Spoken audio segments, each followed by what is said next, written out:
1993年、まだ一般家庭にパソコンやインターネットが普及する前でありながら、コンピューターの中で怪獣と戦うという画期的な設定で大きな話題を呼んだ電光超人グリッドマン。さらに当時の子供たちの心を掴んだのは、アシストウェポンたちがダイナミックにグリッドマンと合体し誕生するその姿、サンダーグリッドマン。そのサンダーグリッドマンが現代の技術を結集し、フィギュアとして蘇る。今夜お招きするスペシャルなゲストは、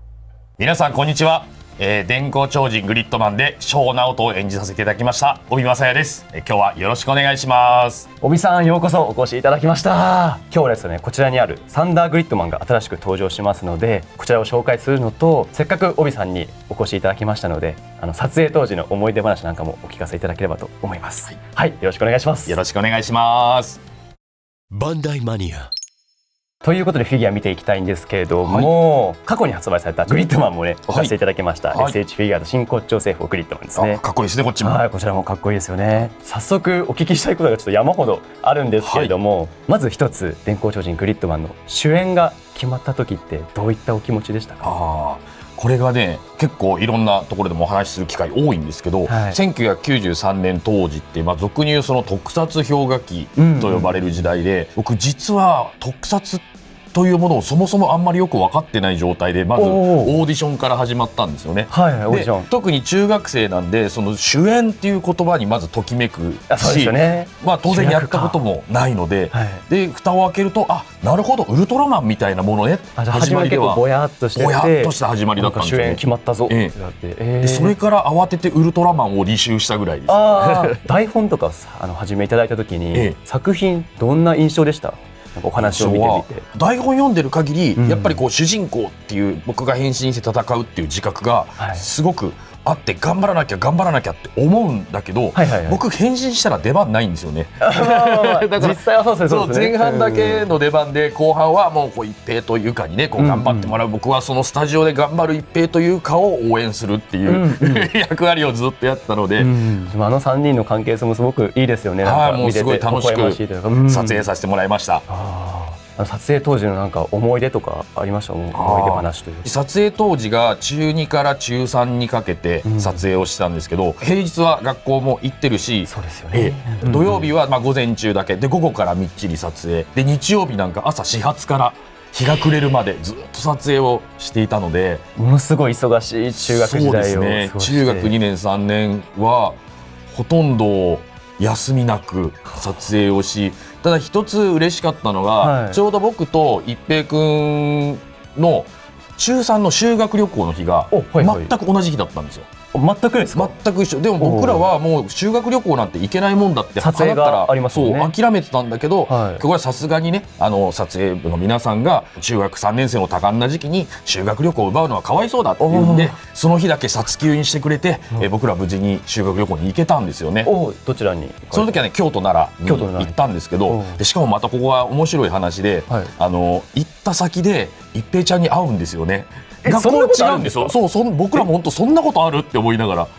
もう京都の金閣寺の前で忘れもしないばったり会って、何の打ち合わせとかももう学校も違うんで、行ってた学校違うんで、たまたま行ったらその場で出くわして、でも結構会場まだ当時ね、しっかりオンエアしてる最中だったから、ちょっと会場がざわついちゃって、グリッドマンに出てる人たちだみたいな、プチ撮影会みたいなものが行われちゃったりしちゃって、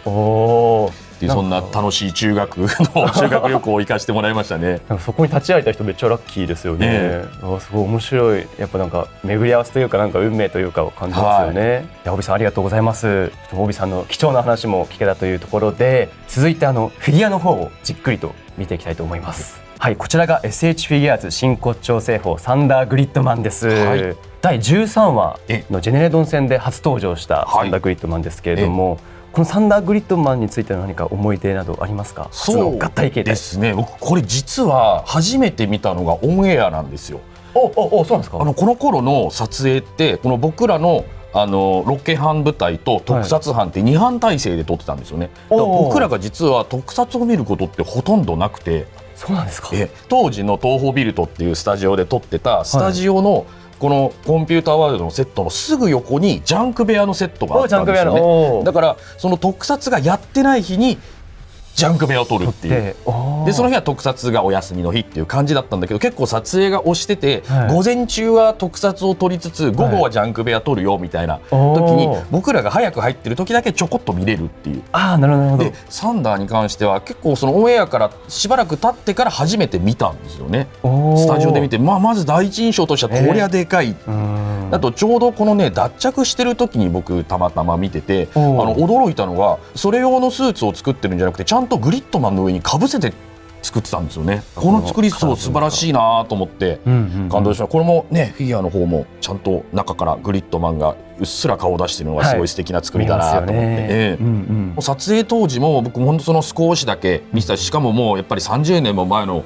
記憶なので割とうっすらではあったんですけど、最近グリッドマンワールドとかでこう展示される機会が増えてきて、近くで見るとやっぱ当時やっぱこうだったなああだったなっていうのはいろいろ思い出すんですけど、やっぱりねこれすごいいいのが、この質感ですよね。当時出てたおもちゃとかってこの金属パーツがテッカテカのメッキだったんですけど、でも実際の撮影のものってこのちょっとくすんだマットな感じ、そうこれがものすごいよく再現されてて素敵だなと思いましたね。感想が帯さんならではというか実際にスーツを見てた方ならではっていうオタク体質なので、その辺もしっかりと再現されてますよ。これ実は円谷プロダクション造形部門の LSS さんだったり、当時のスーツ作成を担当した谷口貴文さんの監修協力を得てこれは作られてるんですよ。なので結構こだわりがいろいろとありまして、例えばこの部分だったりとか、あと腰のこの部分だったりとかは当時のスーツと同じくプリント、フィギュア的に言うと担保印刷でしっかり作られているっていう、先ほど企画担当の方にお伺いしたんですけれども、通常こういった担保印刷の部分、通常のフィギュアではコストがかかりすぎるので造形で再現するんですけれども、今回は、製造ハードルが上がったとしてもスーツの再現度を高めるために極限までこだわり抜いてますということです。そしてこちらのサンダーグリッドマン、もちろん見た目もすごいんですけど稼働もすごくて、SH フィギュアーツシリーズというブランドなのですごい稼働もするんですけれども、ちょっと今回特別にですね稼働用のテストショットサンプルをいただきましたので、ちょっとこちらを帯さんに実際に触っていただいて、その稼働のすごさを体感していただこうと思います。ちょっとガシガシ動かしちゃってみてください。こういう腕が上がるかとかね、すごい見ちゃうんですけどね、すごいしっかり本物より上がるんじゃないかっていうぐらい腕上がりますね。当時のスーツのこの動きと、すごいこういう腰の部分もいっぱい稼働するようにできてます。足もすごい細かい部分上がります。この腰がねじれるのが当時のおもちゃではなかなかなかったので、ひねった形が腰の部分は軟質パーツを使ってまして、結構動きやすいような感じになってます。確かにすごい滑らかに動きます。足もしっかり踏ん張れるので補強がなくてもしっかりこう自立もするのはいいですね。足の接地性もすごく高くて、さっきおっしゃっていただいたように結構しっかり立つフィギュアになってます。足首もこう細かく動く感じがいいですね。自立できるフィギュアってあまり僕は見たことがないので、だいたいこうね、こう背もたれとかをつけなきゃいけないのがね、結構遊べる幅も広がるんじゃないでしょうか。これは重量感もありそうだからなんか倒れてしまいそうなんですけど、しっかり接地性があるので。そうですね。実はこれ肩の方もちょっとギミックがありまして、関節部分がちょっと引き出しギミックがございまして、これが引き出せるんですよ。引っ張れるんですか。そう、引っ張って、本当だ。なるほど、これでより腕が動かせる。すごいよくできてますね。これはこのサンダーグリッドビームとかのポーズもしっかりとしやすくなってるっていう。どやかっこいい。で実はその他にもこの角部分ちょっと動かしてみてください。ここが実はここも動くんだ。そうなんです。これはね一番最後のね決めポーズの時一番最後に動くのがここなんで、これ動くのかっこいいですね。あれをまんま再現できるっていうフィギュアになってます。いいと思います。ちなみにこちら実際にスーツアクターを務めた岡野博之さんにも触っていただいたんですけれども、衣装と同様の動きの完成度の高さを感じましたとお墨付きを受けております。ちなみになんですけど、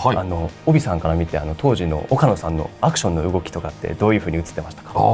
さっき言った通りほとんど岡野さんの生のアクションって僕ほとんど見たことがなくて、岡野さんのアクションより僕岡野さんのポージングが好きなんですよね。ポージング、あれから30年経ってるんで結構お年は召しているものの、やっぱり体幹がしっかりしてるせいか腰の下げ方とか顎の上げ方とかもう見るだけでこれは岡野さんだなっていうのが分かるぐらい岡野さん好きで、これちょっとさっきのやつもう一回出していいですか。ぜひぜひ。これうちでも岡野さんからこうかたどられて作られてるっていうのをちょっと伺ったんですけど、ど、そうですそうですこのねお尻が岡野さんなんですよ。お尻が岡野さんなんですか。このね岡野さんのねお尻の作りが僕すごい好きではい。もう僕後ろから見ただけで岡野さんってわかるぐらい、あ、本当ですか。岡野マニアなので本当にがっしりしてますよね、体幹が。いいですよね。このかねっこいいポージングがやっぱ岡野さん独特だなっていうのが僕の好きなところです。ということでこの可動を使っていろんな劇中のかっこいいポーズを再現できるんですけれども、さらにかっこよく再現するための付属品がこちらになります。はい、これは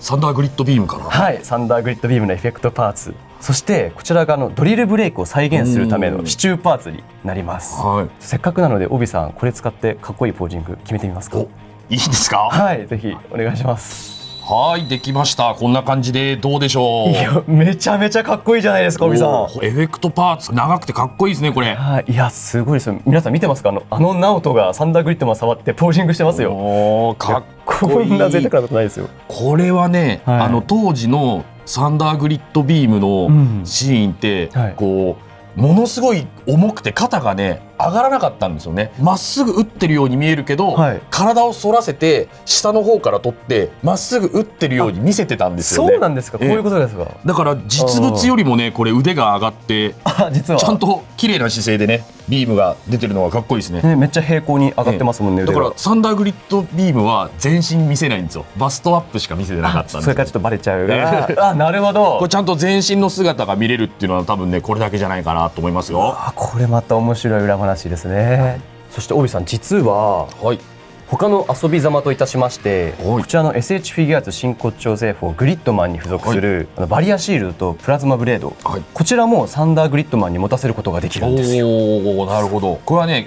劇中でサンダーグリッドマンが武器を持つっていうのは多分なかったはずなので、そうですねこれで幻のポージングが作ることができると思います。はい、おもちゃならではの遊びができるので、はいはい、皆さんもぜひやってみてください。楽しんでください。そしてこのグリッドマンとサンダーグリッドマン両方合わせることでこんな合体シーケンスをイメージした遊びもできるんですよ。おー、こういうね合体途中っていうのをね、うん描写できるっていうのはなかなかレアな遊び方だと思うんで、はいマニアックな方はぜひお試しください。はい、バンダイマニア。ということで本日は帯さんと一緒にサンダーグリッドマンの紹介をしていきました、はい当時のお話などもたくさん聞かせていただいて本当に楽しかったです。いいえ、こちらこそ楽しかっったです。た。では最後にファンの皆様に向けて一言お願いします。今日は、ありがとうございました。まさかねもう33年目かなに突入して、まさか当時はねこんないつまでも長く続くコンテンツになるとは夢にも思ってなかったんですけど、皆さんの頑張り次第でこの先もね新しい商品やコンテンツや作品とかが生まれるかもしれないので、ぜひこの真骨頂サンダーグリッドマン、遊ぶ用と、保管用で2個ずつご購入ください。それによってはね先ほど担当者の方がねもしかしたら売れ行き次第では、キングなんちゃらが出るかもしれないよなんてお話をお伺いできたので、皆さんぜひご購入ください。この後も、引き続きよろしくお願いします。はい、帯さんありがとうございました。もう帯さんもねこうおっしゃってるのでぜひ皆さんゲットしてください。SH フィギュアーツ真骨頂製法サンダーグリッドマンはプレミアムバンダイにて現在予約受付中。2026年8月発送予定です。このアイテムが気になったら概要欄をチェック、高評価とチャンネル登録もよろしくお願いします。それではまた次回の動画でお会いしましょう。せーの、バイバイ。バイバイ。